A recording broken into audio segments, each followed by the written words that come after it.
guys, check this out. 6 tiers, 131 minifigures, and it spins. This is a 3D printed minifigure carousel from Rapid Bricks, and I hired someone to print it because I don't own a 3D printer.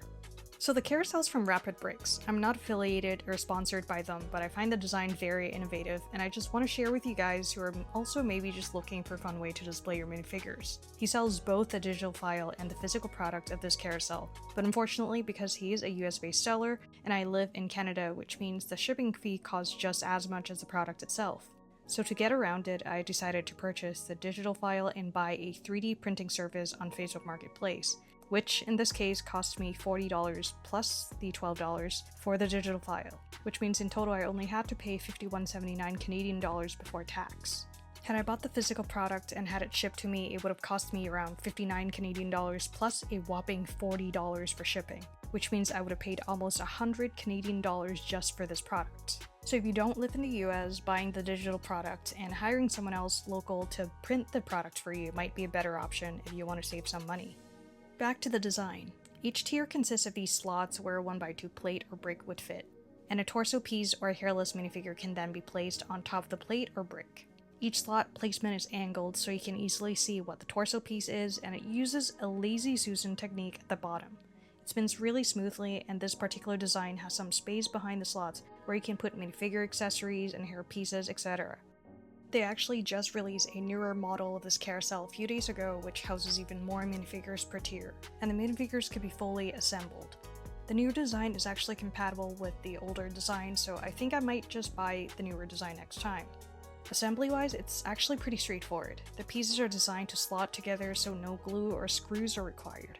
You just have to put it together in a few seconds, and if let's say you only have 30 minifigures, you can just take the rest of the tiers off and just display the first 3 tiers. So as your collection grows, you can add more tiers to the carousel. Because I bought the digital file for personal use, I was able to ask the 3D printing seller to use the words "bricks for dessert" instead of Rapid Bricks on the bottom tier. Although it would have looked better had the font formed more of a curvature instead of a straight line, but overall I think it looks pretty good. So here's the fun part, actually filling this thing. 131 slots means 131 decisions on who makes the cuts.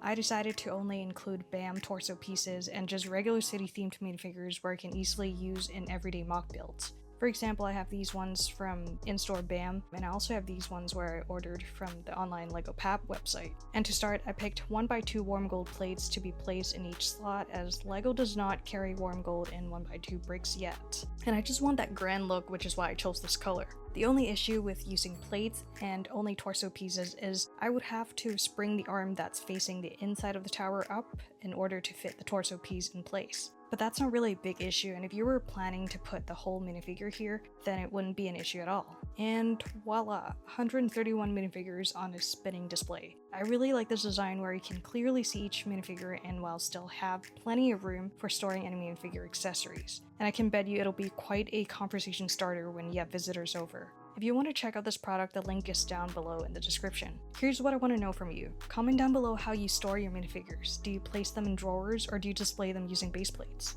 Thanks for watching.